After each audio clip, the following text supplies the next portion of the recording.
Welcome back. I'm super excited about this lesson. It's something I've been doing and playing with for, I don't know, 20, 30 years. We're going to use nothing but plastic, paint, and watercolor paper to create an intricate, beautiful, veined piece of artwork. Come along. We're going to start right now.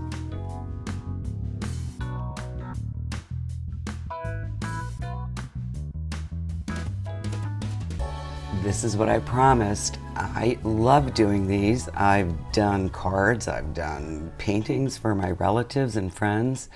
You'll see it behind me sometimes in the background when we're filming, and I want to share it with you today. Every time you do it, it's going to come out differently. I use liquid watercolors. Regular watercolors will work as well. You just need to stir them around, squeeze a tip to drip all over the place. Remember, no paintbrushes and nothing but dripping and dripping. So I'm going to start with this magenta, and we're going to put a few drips. You've heard me say, you know, drip don't dunk, dip don't dunk. Well, this is the same. A little bit down here, maybe some right in the middle. You won't know until it's completely done how it's going to work. I already have a painted finger, which is fine. So I have two colors. I'm just going to stay with four.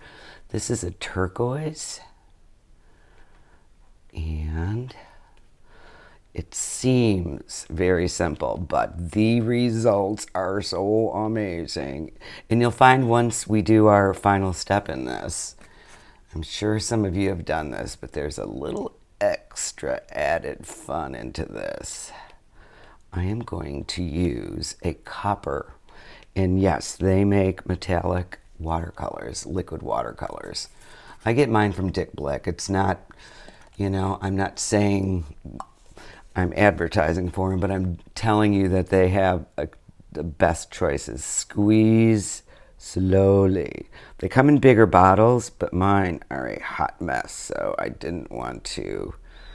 Now, it doesn't look like much paint. I'm going to look at it one more time.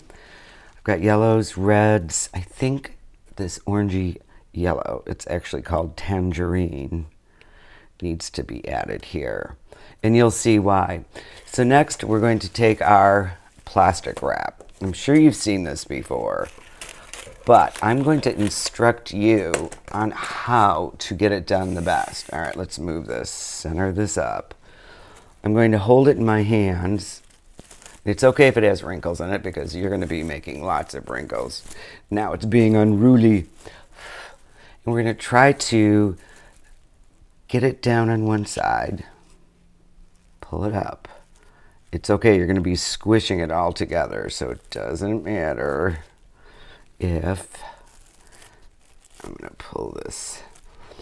You're going to be starting in the center, moving these appropriately so that they connect with each other.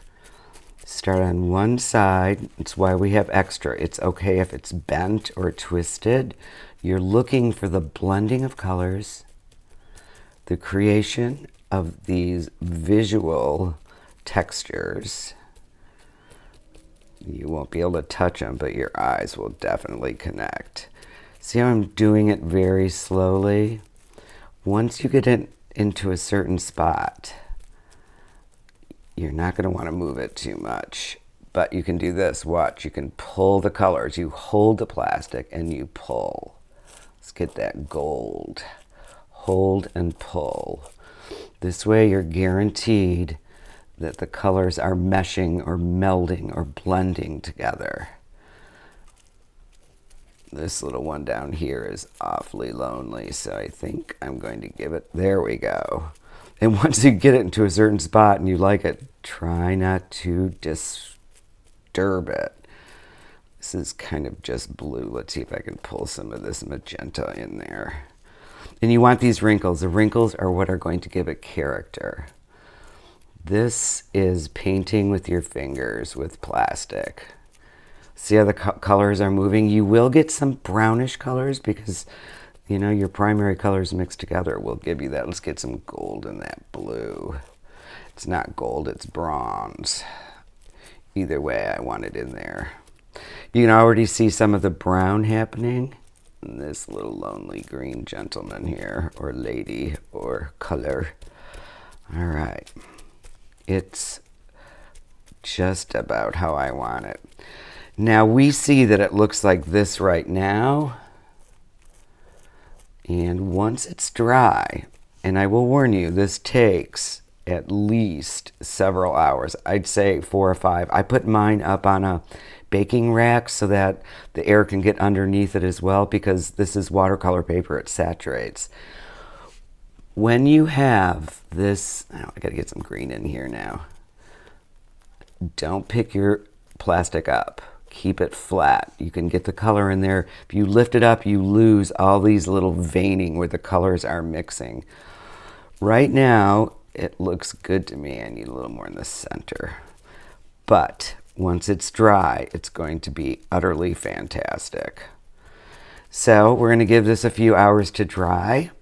And when we come back, you're going to see the beautifulness of it when it dries. Beautifulness. I just made that word up.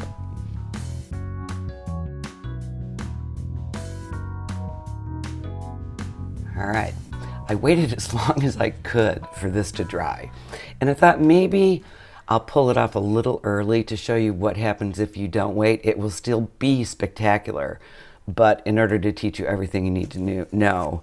So you'll gently pull it off, and you can see where it's wet, but you can see the veining. I'll hold it up a little bit. You can see the veining and the colors that have combined. This is not so bad. This could use another hour probably drying, but I'd like to show you what happens when you wait long enough. You get something like this. Look at the colors, spectacular. Everything blends in. You have all this veining of white and copper that is beautiful. And say you love just one section of it, you can do what I often suggest and frame it, mat it, and it makes a beautiful piece of art. I've used these for many things. I hope you try this, use it, and love it, and share.